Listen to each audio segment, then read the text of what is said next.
First thing I was right before you hit record, I was doing that, and I was gonna be like, "Hey, makeup." Yeah, I need a. Welcome back, y'all. Fresh powder. Welcome to the AndyCast. This is not the AndyCast. I haven't decided on a name for this at all. Welcome to the AndyCast. But it's a work in progress. Yep. So this is going to be kind of a podcast type thing. And this is my buddy Carson right here. He's one of the ones I did the Let's Plays with that I mentioned in the first video I ever did. But yeah, we did that on and off for about 4 or 5 years. Had a lot of fun doing it. That was real fun. What it was is we both did heavy lifting because Andres did all the game playing. So he got all the stress and he got all the anger and my favorite montage, which it took me a while. Our playthrough of Conquer. I looked up how to do so many things. Like I'm doing Vegas and I'm like, I don't know how to do this. I need to fucking exactly. And then Google like, how do I speed up a segment? Okay, now I know how to do it. And but I learned a lot from our Conquer playthrough. Yeah, like that it was the very last video that we did, and that I'm gonna apologize right now for forever. coughing. That's unprofessional. Get the hell out of my video. video. It was worse this morning. But yeah, so what was I saying? We're both kind of like the heavy on doing. He was heavy on the game. He played every single game. Yeah, and I didn't do any editing. And then I recorded. I had to get everything set up. I had to move all the files to the right computer because I recorded on a crappy laptop so as not to move my desktop. And then I had to get the files off the crappy laptop onto the nice desktop. Yeah. And then editing as well. So I did all the behind the scenes, and he did all the action, but it was heavy hitting. We both did a lot of work. Yeah, exactly. Some of the work was easier, sitting on a couch and just dying 5 times. Yeah, that Conquer's playthrough. I don't know what happened with that. I finally looked up kind of a tutorial on it. And we had to do that on the final boss, right? I was just kind of like, I've played this before. Why do I need a tutorial? But I finally figured out what I needed to do. So yeah, there's like a nice little montage of me. What was I saying? Like, damn it. It was. I took the different curse words that you were saying. It was like damn, hell, fuck, shit, God, and just going God. And I took each my one. God! Yeah, and I remember saying that a lot. Yeah, that was your like catchphrase. That was the one. I took each word that you said because I was doing the cut-ups of you dying, and then I noticed that you said a lot of words like you said God once, and then hell, and then shit, and then fuck.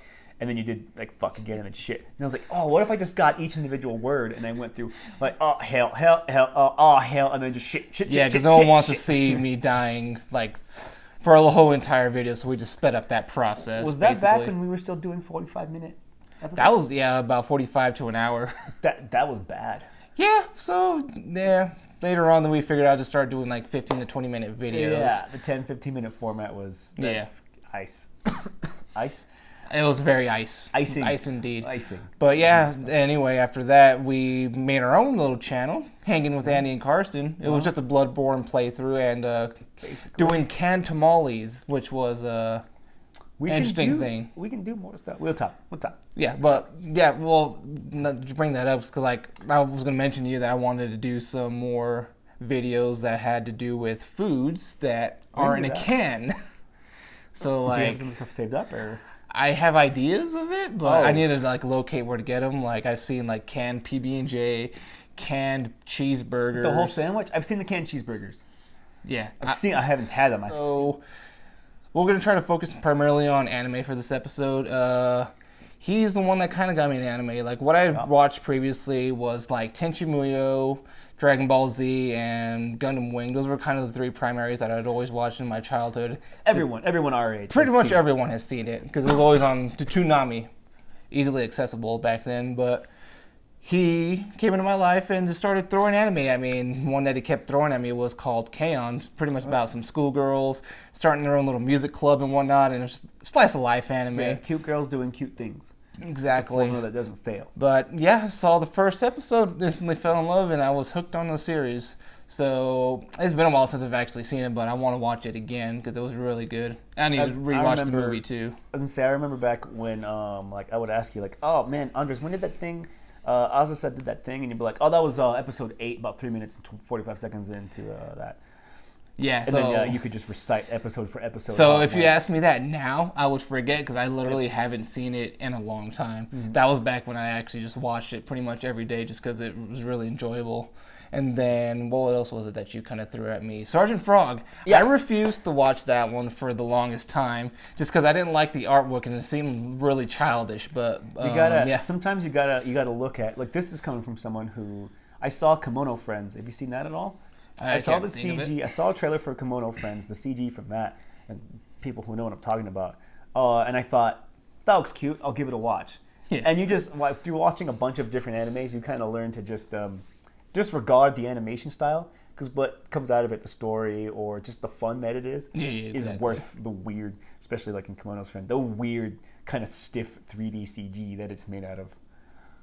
Yeah, I like that, and the fact that it did occasionally break the fourth wall, and they had a lot of references to pop culture in there. And I guess it was made by the same people that do like Gundam Wing, or the same company or whatever. So they always had a lot of Gundam references in there, which was really awesome. Sergeant Frog, did KyoAni work on? I don't know. We'll look it up. I don't know exactly who it was, but they had some kind of connection to each other. Censorship laws are kind of weird in Japan. Like, obviously, if it's the same company, you just go wild with it. But you can mention things if you change like a letter.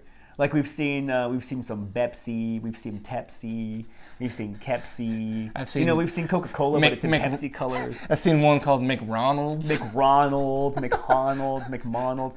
There's in The Devil is a Part-Timer, the main store that he worked. It was a McDonald's, but I forget. But it was called McRonald's. It was just McRonald's. Yeah, here's the main setting of the show. Anyways, it's just a place. Like, they could totally sue us. If this was America, we get sued, but it's Japan, baby. McRonald's. Exactly. So they just take like one little letter and then just change it up. It's basically the same thing, but yeah. And that's one of the tropes that I like. Yeah, I do like that. Like, what kind of like names are they going to give their like fast food places or anything that's popular, and see how they're going to change it up. I like seeing all the different weird illustrations they make for the Starbucks logo. Because they always go and get coffee at a coffee shop, and it's always a Starbucks. So let's go get some coffee. All right, and they go and head out. Yeah. And it's like sometimes it's like a pig, or it's like a little like a devil, or it's like a mermaid but she's dead or something. Or it's like it's a wicked, weird looking version of what it was.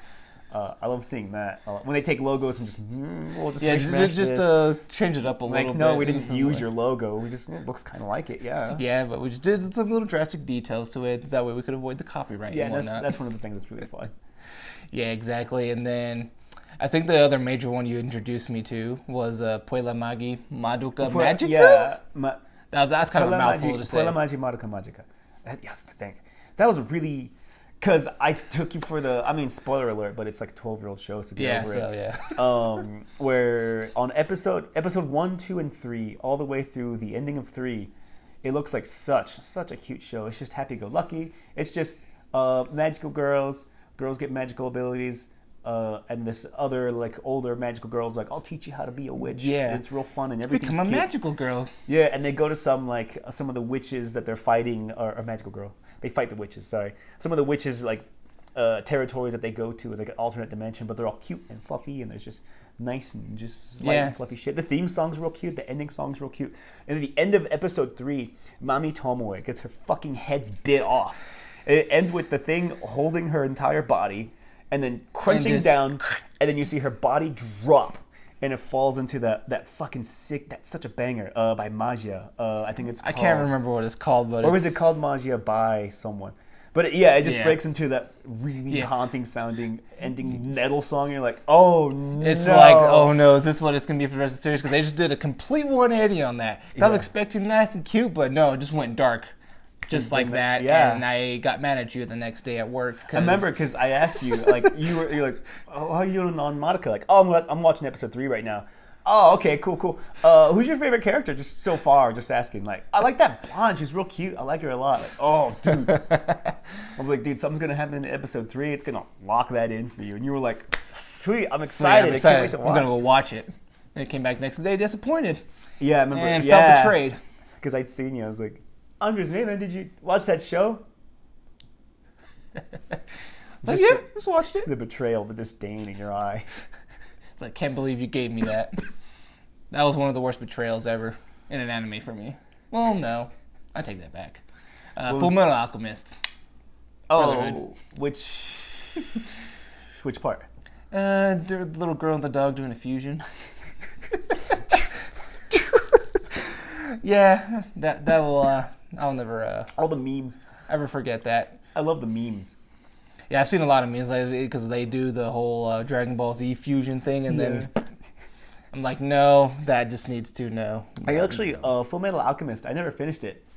I watched like 3/4 of it, And then I missed an episode in Toonami, and I was like, oh, I want to finish this. And this was back in the days of you can just go to YouTube and watch shows. Yeah. Like Lucky Star. I completely just stole Lucky Star. I went to YouTube, Lucky Star episode 1, because I forget what I seen about it. It's back, so we're talking like 2003, and I was like, that looks like a cute show. I'll watch it, and I've got nothing better to do, and yeah, and I watched Lucky Star on YouTube, and if you're like, the quality is really bad on this, I don't know, there's 85 other people uploaded it. I'll just go to someone else who has better subs. That wasn't even my first anime though. I'm trying to think, because like K-On! Was your first like true, but not. Yeah, true you understood like I'm watching anime. Yeah, it's like Dragon Ball Z, Gundam Wing, Tension Muyo. I didn't understand that at the time that was kick-ass anime. Cartoon. I just thought it was a cool cartoon show that was like adults since it was on Toonami. Yeah, I'm trying to think my first anime because I remember I watched back when I think it was a little before G4 and Tech TV merged. Back when it was still Tech TV. Yeah. And them and the Sci-Fi Channel had anime segments. So I want to say one of the first ones that I watched was Banner of the Stars and Crescent of the Stars. I never even heard of those. Yeah, which I mean, not terrible, but it awoke in like my 11-year-old self. I was like, cartoon girls are hot. I'm into this a lot. She's sexy. She had the elf ears and stuff. I was like, damn, babe, what's going on? No, it was fucking Sailor Moon. Oh, but not. That was when I was too young to know. I was just like, this is a really cool cartoon about these girls doing. Honestly, yeah, I think it might have been Sailor Moon for me, but I don't know. It's either Sailor Moon or Dragon Ball Z because I know I was into Sailor Moon at the time when I was really young. Yeah, and I remember I was like, oh, it's like Girl Power Rangers, and I was way into Sailor Moon. And sometimes I was kind of a little bit ashamed to like go to Hastings and then R.I.P. Hastings. Oh, rip. But yeah, I'd always be afraid to go to like. Get the VHS tape and be like, hey, I want this one because it was like a Sailor Moon movie. Yeah. And they never questioned it. My mom and dad never questioned it. They let me rent it, but yeah, I always felt embarrassed because I don't know. These memories are flooding back now. I remember Sailor Moon, and then in Mexico they just showed a bunch of anime for some reason. So I watched Rurouni Kenshin, which in Mexico was called Samurai X. I watched Saint Seiya, which in Mexico was called, in Spanish obviously, Warriors of the Zodiac. Yeah. In Mexico, I watched Dragon Ball, Dragon Ball Z, There's something else. No, just Dragon Ball and Dragon Ball Z at the time. I thought there was like a teenage Gohan who did some stuff. Was that a spin-off? What was that?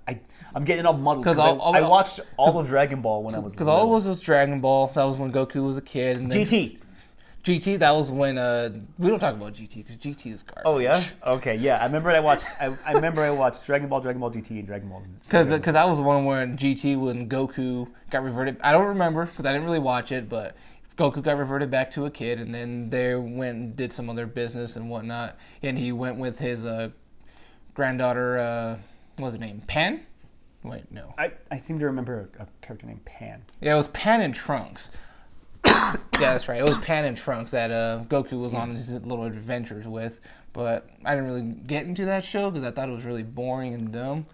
But, I mean, the general consensus is that it was complete garbage. So when they made Dragon Ball Super, it was to make up for that. What was I saying? So, yeah, if I start to think back to what I've seen already. You were talking about Dragon Ball Z in Mexico, whatever, the Mexico animes or whatever? Yeah. And then there was another big one. You know what? Yu Yu Hakusho? And I remember being little, watching Yu Yu Hakusho and going, this show is ass. And as a child going, this show sucks. I want to watch Dragon Ball instead. Yeah. And then I grew up and I don't know what happened. I'm just not into Dragon Ball. I see Dragon Ball and I'm like, get over it. Yeah, you're just like, whatever. But Sailor Moon actually recently, like 4 years ago, rewatched the entirety of Sailor Moon from episode 1 with the English dub. So Usagi had one voice that was like 20 episodes. Yeah. And it sounded off to me. It just didn't sound right. I'm like, I guess I'm just misremembering her voice. But then for a large part of Sailor Moon, it was the second voice actor. And it was like, this is her. This is Usagi. This is the voice that I know, that I remember.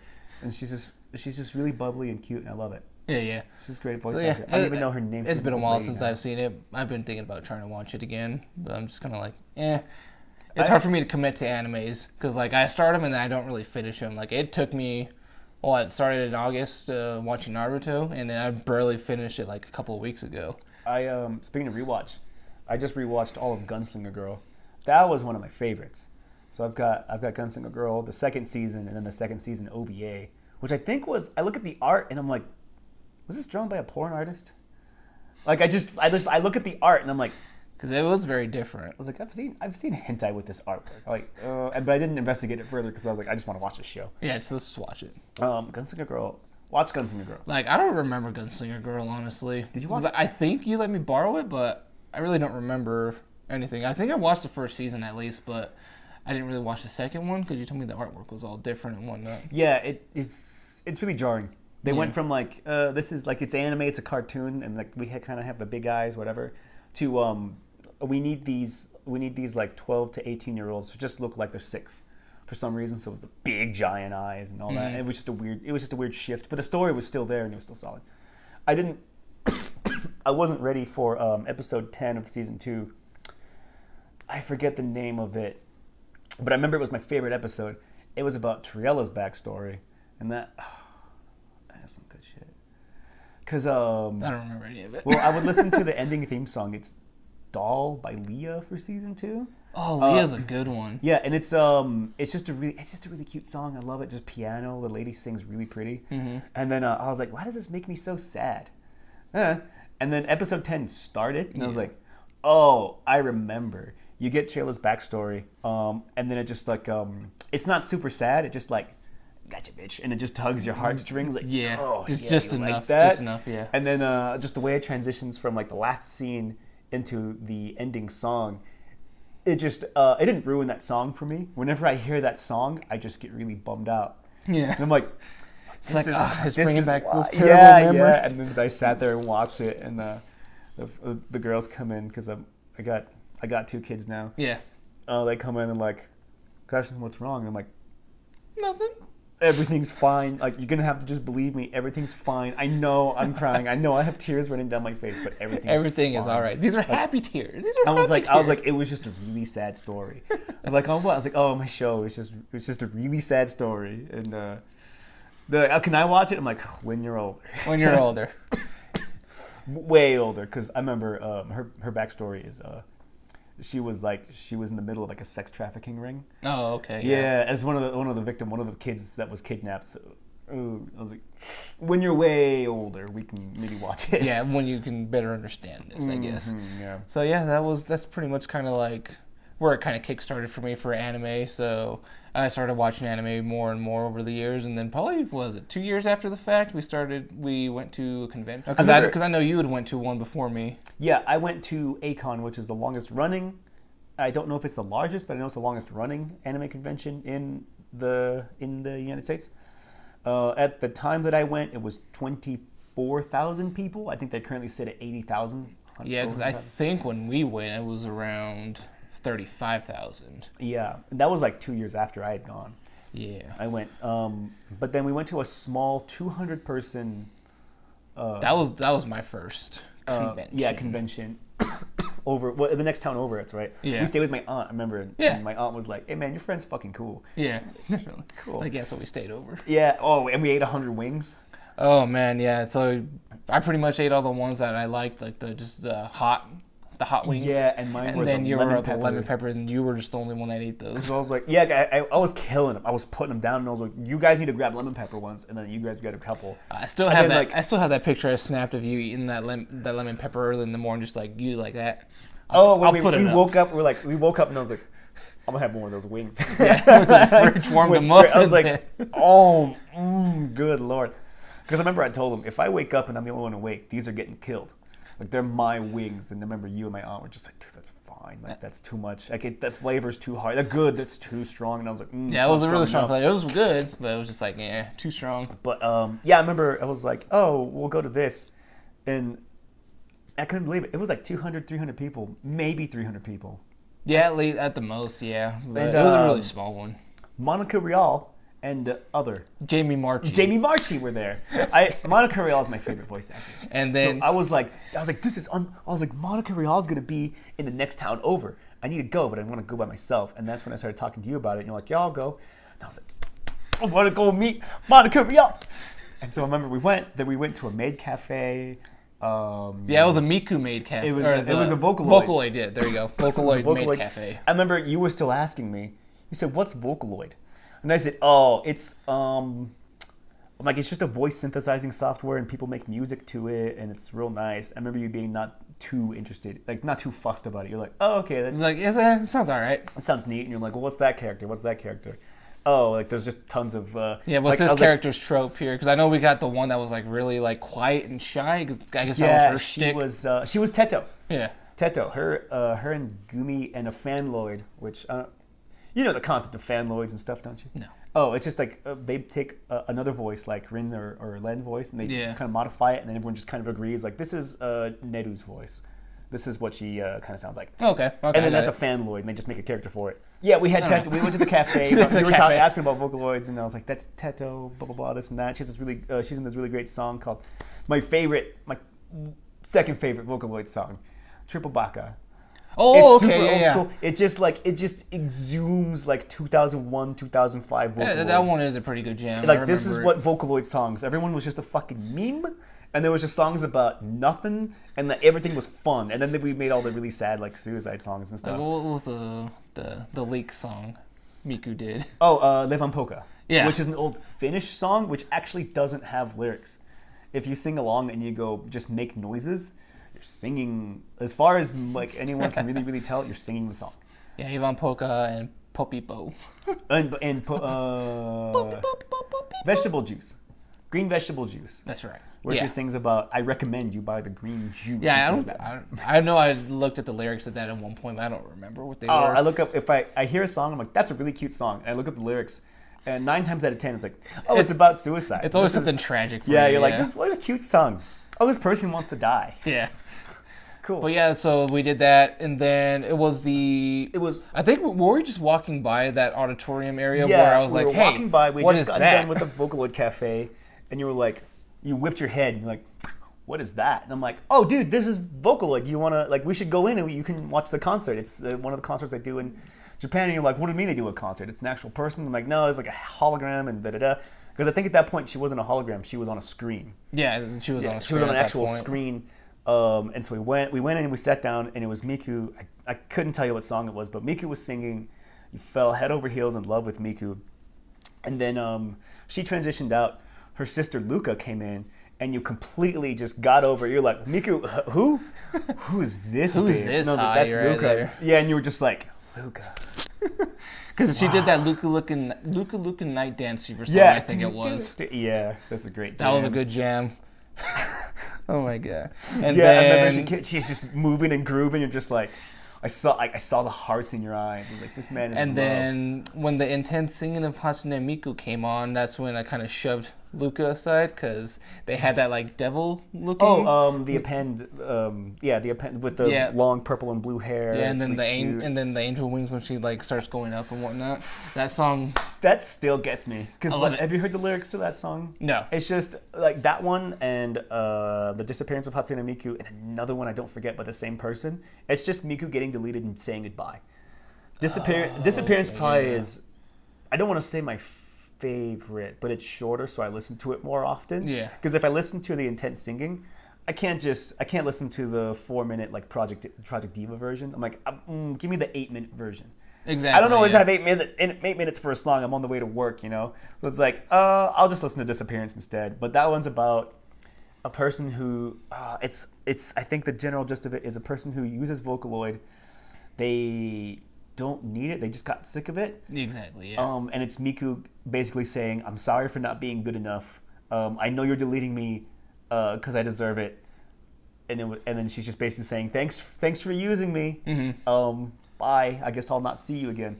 And then intense singing is where she's singing about like getting in over her head, it's kind of like she became famous and she became this like goddess basically, and she's basically singing about how she let all that go to her head. Okay, yeah, like letting the because she's realizing I'm not going to be around forever. I'll be forgotten someday.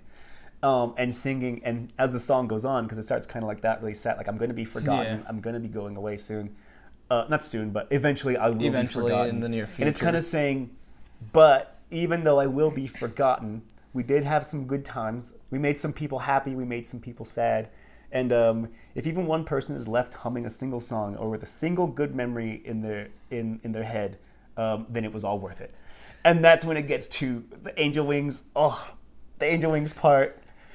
And then, that's when I was thinking of something completely different right now, so don't mind my laughing. Yeah. Because I'm about to bring it up here in a second. No, and then I remember the lyrics when she's singing super incredibly fast. Yeah, and it's just her saying like I'm like, that is impossible. My older sister, my older brother, my younger sisters, and all my siblings, when we all disappear. I can't remember my favorite.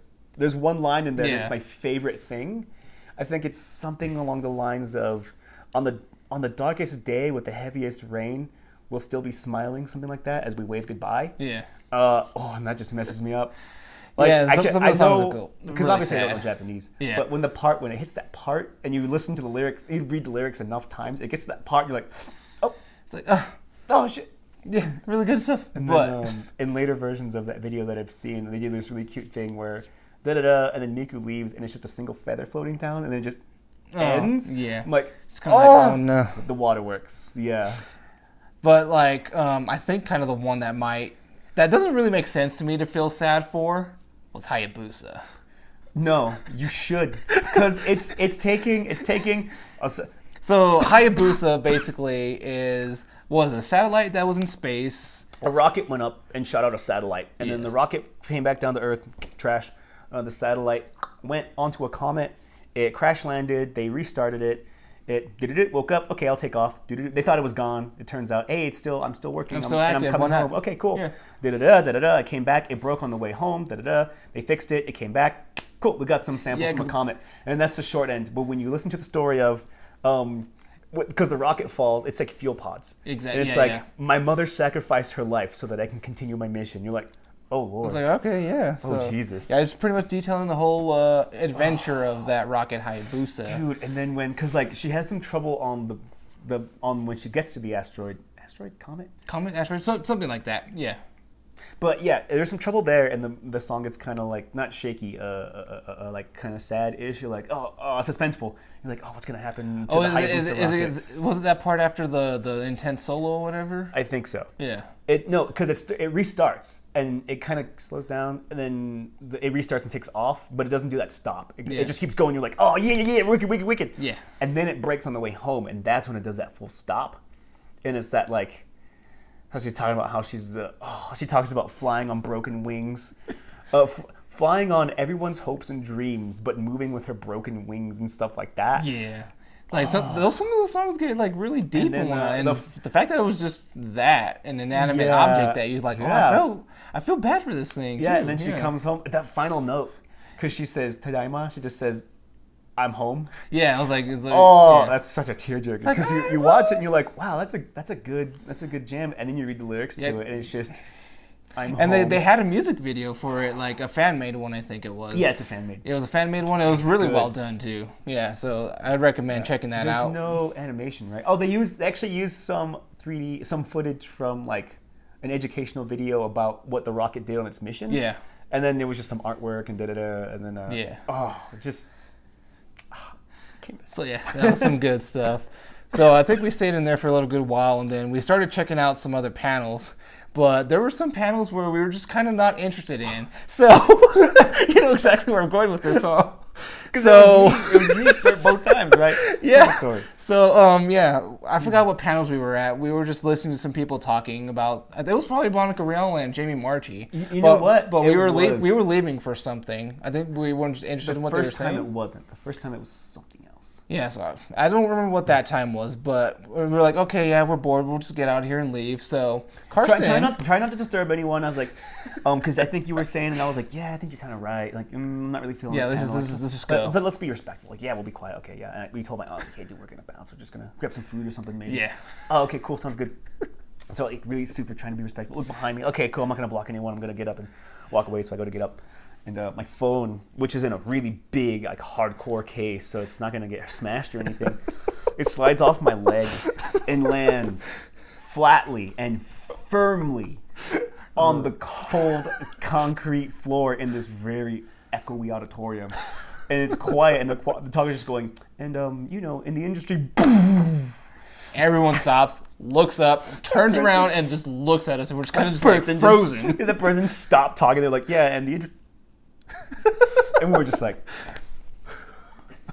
just nonchalantly just kind of walked out. So you'd figure after that time you would learn to have your phone up in your pocket or anything like that. No. Nope. This bitch does it again. We got up and left another one, which I'm sure it was the Jamie Marchi one. Yeah, and Monica Rial. Hey, let's go. I think it was like, I'm going to go to the bathroom before like the end of this panel or something. I forget. Like, yeah, okay, like, I'll be more careful this time. Like, yeah. I get up and flatly and firmly. Same auditorium, too. Like the same seats. Boom. That was a really good time. It really was. And then when we would go see the panel with them again, that's when Karsten went up and got to take a picture with them. Yeah, we'll see if we can grab it from the Facebook. Maybe we'll throw it up there. Yeah, so... Or I don't know how you're editing. We'll see. I can get the picture off of here and whatnot. But anyway, so... That was the highlight. You're basically the last one in line to do that because that's where they like pretty much cut it off to where you can meet them or whatever. Because it was there was nothing planned afterwards, and one of the people who was helping run the event was kind of like, we gotta go, this panel's over, da da da. And I remember I just heard some other staff ask him like, why, what's after this panel? He was like, no, nothing. But he was just freaking out, and he was like, we don't have time for pictures, blah blah. And I remember, bless them. I remember Monica and Jamie were just like, no, we got time for pictures. We can do pictures. Yeah, we can do pictures. Like, who's after us? Nothing. But that guy was being a hoe about it and trying to rush everything and whatnot. Yeah. But yeah, that's when you got complimented by them because you were the best smelling person they had. Cause I remember, I walked up, I handed my phone to the wee-woo behind me, and I said, hey, you just hit that button. And I go up, and I didn't even do like the hover.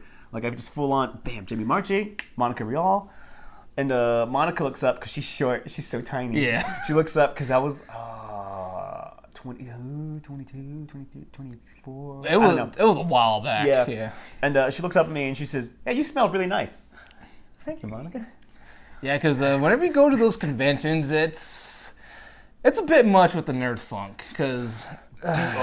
dude. So, yeah, because this is when we went to the Acon in Dallas, and there's a glass bridge that connects between the hotels and whatnot. It was, I think, the Sheraton or the Hilton. Yeah. And then there's this building across the way that's like 3 triangles next to each other with a really beautiful plaza in the middle that's covered.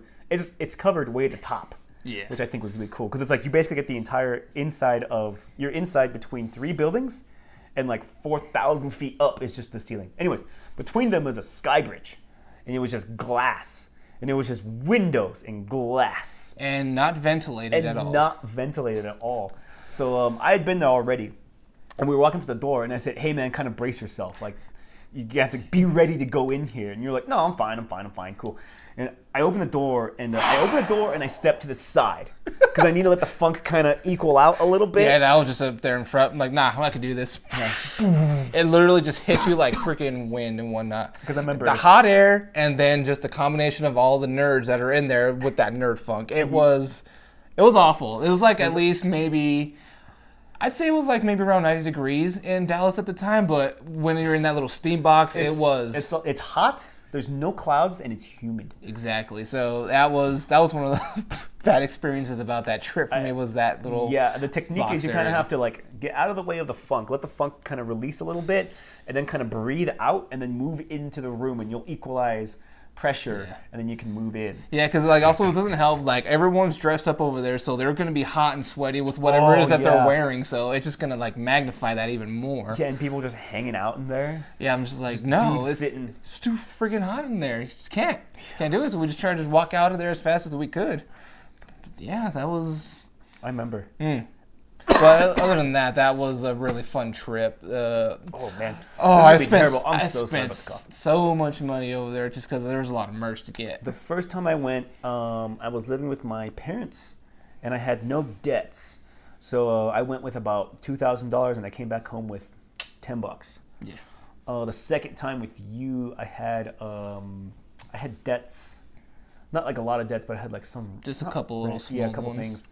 And I think I only went with like $800 that time, but I spent it all. Yeah, because I think that's about what I went with, was about $700-800. The most expensive thing I had bought was that Love is War Miku one. Oh, she's got their speaker with her megaphone. Super, super sweet old lady, the old couple. Yeah. And that's where I got the 3 Air Force girls too. Oh yeah, that's right. Yeah. Like there's a pilot. I wanted the pilot one, and it was just a gotcha. So I grabbed 2. It wasn't the one that I wanted. I was like, well, these are still cute. Put them in my bag. We ran around. You were really thinking about the Love Is War. You were like, it's $100. Yeah, I was literally thinking about it the whole time while we were there. So the last day we were there, we decided to hit up the area real quick before we left, and then it was still there, but because I was telling you, that's a $200 figure. It's half price. It's not there. And we went. Lo and behold, they're like, yeah, this is the last one we got right here. $100. Like, I was like, all right, mine. I'm taking it. Do it. That was probably one of the best ones I ever got. And that's when I pulled the little. I was like, let me grab one more of those gotchas.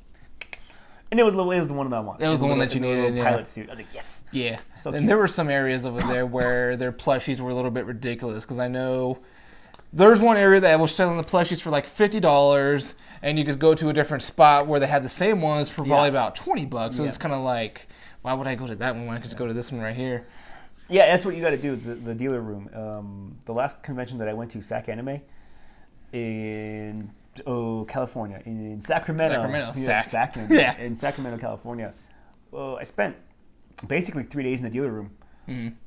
A couple panels here and there, lunch breaks, whatever, and then it was just dealer room. Yeah, I always love going to dealer rooms. Like, I don't know what it is about. All the merch, dude. It is really cool. And the funny thing about that is that for that trip, we drove over there. That's a 12-hour drive for us. And at that previous convention, the small one, we had bought a couple Miku plushies. And we took them with us and then put them in the back seat and had them buckled in. Had them buckled in. We were taking pictures with them, like, super cringy. And then I had my backpack of Miku. It's over there. Well, somewhere over there, buried underneath. But anyway, and I had a head zipped up to where you could see Miku's head sticking out. So I always had her on my backpack with me, and I think, saying hi to everybody. I think I ended up doing the same thing with mine. Because you have the Miku with, she's got like the sultry bedroom eyes. Yeah. And I got the Miku where she's got the... she's got the leak and then the crazy... Yeah, and just the big round eyes. So yeah, that was fun. Do you still have your Luca too? I'd have to find that. I remember I got you a Luca. I was like, check it out, sexy big sister. I think it's there at my parents' house because now that I think about it, I remember in that extra room, huh? It's somewhere in that extra room, yeah. They're in there. The only ones I got are the Kingdom Hearts, Donald, Pikachu, and Zelda over there. Those are the only plushies that I have right now. What is that thing? That blue thing? That's in the Kingdom Hearts. You go to the Monsters Inc. world and they change their form. Is that Donald? So that's Donald Duck in his monster form. He looks like such an idiot. Yeah, he's a cool dude though. But yeah, other than that, I haven't been to an anime convention since. Been thinking about maybe trying to go to another one sometime in the near future. So just real quick, because I'm looking over there. If you haven't, he's got another video where he just goes through his Funko Pop collection. I'm not into Funko Pops myself. The price is super worth it versus the figures that I buy that are $60 a piece. These are $12, $20. It ranges anywhere between $8 to $20. So they're super worth it. And I see your Agretsuko right there. She looks wonderful. Yeah, I actually got that one today. We watched Captain Marvel today, so me and my cousin decided to go to GameStop real quick before we went back to his place. You saw little Agretsuko. And then, saw Retsuko right there. So that's the one with the chainsaw. So and then the other one I got right there. Throwing the horns. Yeah, there she is. Yeah. So, I knew you had one in the video already. Yeah, check out his video with his Funko Pops. He's got a lot. The Funko Pop dudes are committed. Yeah, and those are Funko Pops right there, but those are gonna be for a video that I'm gonna do as well. Here, watch. We'll do the special teaser. This is one. Got this box. This is one. What's this? That's another one. What's that one? That one too? Yeah. Look at that box. That's like 2. And it doesn't seem like it was packaged well, so we'll see what that one's like. Make sure not to let the cat out of the bag on that one. And then another one right here. Oh, I just have your addressing information just on the camera there. Yeah. I don't care. But yeah, so I'll be making a video with those in there. I actually have a lot of pop videos that I'm going to be making because I'm getting another package on just going to Monday. Pop Let me see that one that's open. Pull it up. Monday possibly. Don't put it in the video. All right. We'll do I'll let you know if it's a good one. So yeah, this one's kind of a rare one. Oh, what the? Oh, sure. Yeah, I had a so I'll tell a story on that later on. I was gonna say I don't view that content there. I don't watch that show. They're mostly from shows and games. You can either say I don't play that game or don't watch. Yeah, because like a lot of my pops made consist. But there's your teaser. There's your teaser. Yeah. I Check don't it watch out. that. Nothing else really What for. are we talking about? We're talking about the conventions. conventions. Yeah, I haven't really been to another convention since. We tried to plan one, and then I think one person dropped out. It was still doable. I think you dropped out next, Yeah. and then it was like, crap, we can't really do it, and so it just kind of fell apart. Yeah, so for me, the only other convention I've been to was the RTX convention. Oh yeah, you told me you had a fun. Yeah, I went to the Rooster Teeth one. That one was really fun. So many people. You told me you got to point and wave at one of the stars. Was it Michael? I don't know. I remember you pointed at someone, and they were like, "E," and then you waved. I think. I want to say you had a point. I don't think I did, but I probably watched something else. I was probably watching. It was probably them talking about someone else on the podcast. Probably, yeah. I know. For when we went to the Rooster Teeth podcast that they did for that convention, we got up at 5 a.m. Yeah. That way we can go wait in line. That way we could get good seats, and that's a good thing we did because there was a lot of people that got denied. I mean, I was telling you the other day that I used to watch a bunch of Let's Players, like a whole bunch, like Girl. I can't remember her name. I haven't seen her in so long. They're still on my subscription list. Yeah. Two best friends, all my best frienders out there. I looked one time. I just recently gotten back into them. Mm-hmm. Was watching the crap out of them. I was like, yeah, man, I missed the best friends Zaibatsu. I was listening to the podcast again. I was like, I forgot how much I love these guys. They were the first Let's Players that I ever started watching. Yeah, because you started talking about them to me when you started noticing them. So you're like, hey, check them out. And I just remember I was recently getting back in them, and then like one Tuesday or Wednesday morning, I can't remember, the video comes out, and it's like, it was the Zaibatsu final episode. And I was like, that's a weird episode title, so I go and watch that, Zaibatsu final episode. And then it opens up with Wooly, and he just looks serious. And then he's kind of talking about like changes and da-da-da and this and that, and it's just like an overall just kind of negative, like kind of somber. Not a good energy. Yeah, like, there was just it wasn't good energy. It was just so low energy, and then da-da-da, and then like I said, all my friends out there, and then we just got the news. It was like, yeah, Best Friends is ending. This is the last episode. Just describing this and that, da-da-da. The thing that hit me the most, because it's called the Super Best Friends. Yeah. He says, Pat and Matt aren't friends anymore, and that was so heartbreaking, because it was like, because you start watching these, it's just people on YouTube. It's just like think about Friends. Yeah. My family started watching that show Friends, which, say what you want, a lot of people hate it for some reason, whatever. And they become your friends. They become these welcome people that are in your house. Like every Sunday at 8, you're like, it's time for Monica and Ross and Chandler and the rest of the gang to come over. Let's go. Let's go sit and let's see what they're up to today. Yeah. And you go and you watch it for 10 years. And then it ends, and they do this really tearful final episode. And you're in there with them. Yeah, you're just kind of like... You're hugging them. Yeah, you're hugging them. There's a hole in your heart now after that. It's like, what do I do with my life? You and all the other fans are all hugging each other, and you're hugging everyone and going, what a ride, a decade. And it was that with me for the Best Friends, and it was like, Matt and Pat aren't friends. That's how I felt about Ray leaving Achievement Hunter. Excuse me. I teared up a little bit. And then they had, I'm not crying, I'm trying to keep from coughing. It sounds like I'm sniffling, yeah. And then Matt said his piece, and then Pat said his piece, and then Willie had some more information. And now... it just like bummed me out. So now all I watch is the Game Grumps, because they upload like every day now. Yeah. Which is insane. Good on them. I don't know how they do that shit. I mean, I guess it's like their job. Like the only thing they do is that. So pretty much, yeah. And they have a lot of time to make different videos throughout the day. And then just Rooster Teeth, honestly just the podcasts now. I watch. Yeah, I hardly watch the Let's Plays anymore. I'll watch the podcast every now and then, but I'm just really obviously I can't miss an episode of just like the RT podcast. I need to catch up on that. Yeah, I can't miss an episode. I love it. Behind on that. I just like it's like I said, it's just they become your friends. I'm like, I love when all my friends are sitting down talking about what they did that week, and then the other two, I actually like Always Open a lot better. Always Open is really good. I like that podcast. Like the last one I watched was the Valentine's Day one. Yeah, if I'm choosing between like 3 of the podcasts to watch, I'm like, Always Open. Because it kind of just depends on who's on the podcast for me. Because they usually get into more like kind of serious stuff. Cut back in, but leave me saying cut back in. Cut back in. Yeah. Say yeah. Cut Cut. Don't have where I say, hey man, cut out, but leave where I'm going. Okay, come back in. Come back in. Yeah. Yep. So yeah. Other than that, I really don't have anything else much. I haven't really been watching anime a lot lately these days. I've just been watching a lot of YouTube, but the last thing I'd watched for anime was Naruto. That one took me forever to finish, but honestly, it was a great show. It is tied with my top number one. I started watching Fullmetal Alchemist Brotherhood. I started watching Naruto back when the original was first getting broadcast in English in the U.S. screens on U.S. TV, and I watched like 2 or 3 episodes, and I was like, "Fuck this show," and I was like, "I hate this fucking show," and I just didn't get into it. If you're gonna watch it, you'd probably better be off doing it with subs, not in the dub, because it's kind of a. It was the believe it. He's annoying with that believe it but he doesn't do it in the Shippuden. Maybe I'll try. He does it in just regular Naruto, but not in Shippuden. So yeah.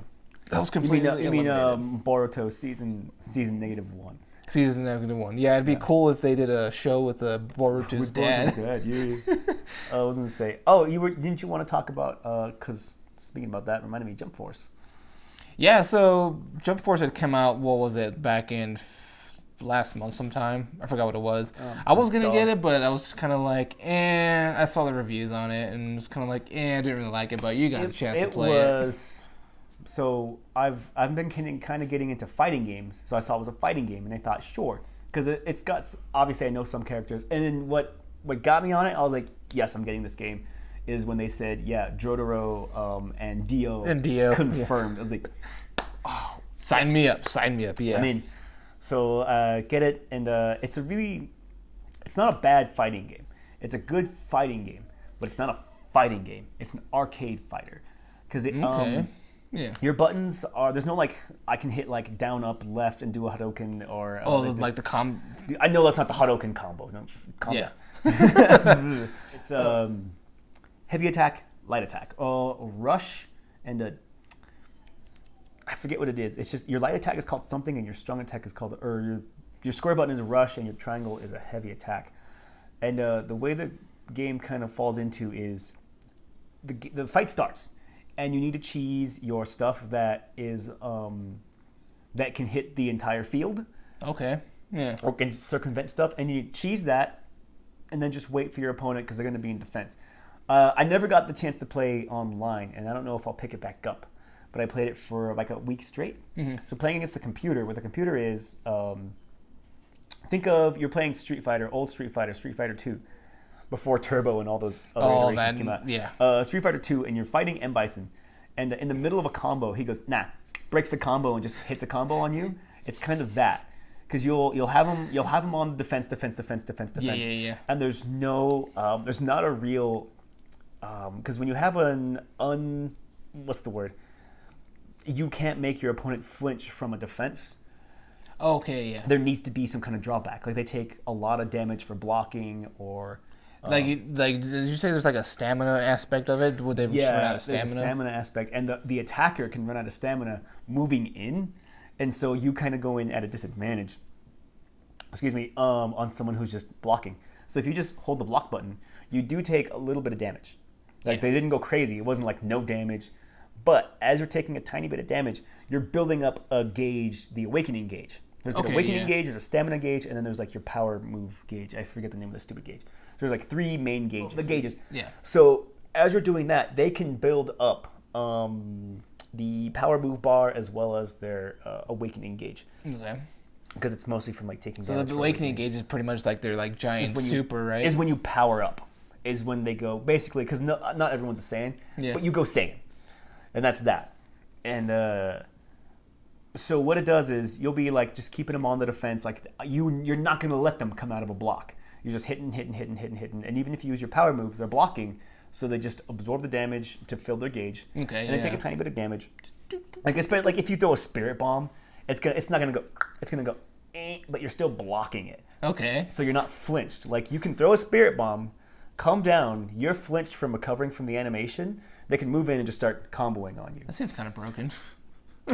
It's kinda, yeah. So what it is and at the end of your combo you throw like the last punch and then your person just kind of like just ends up in an animation. And immediately as you do that, and I've tested it.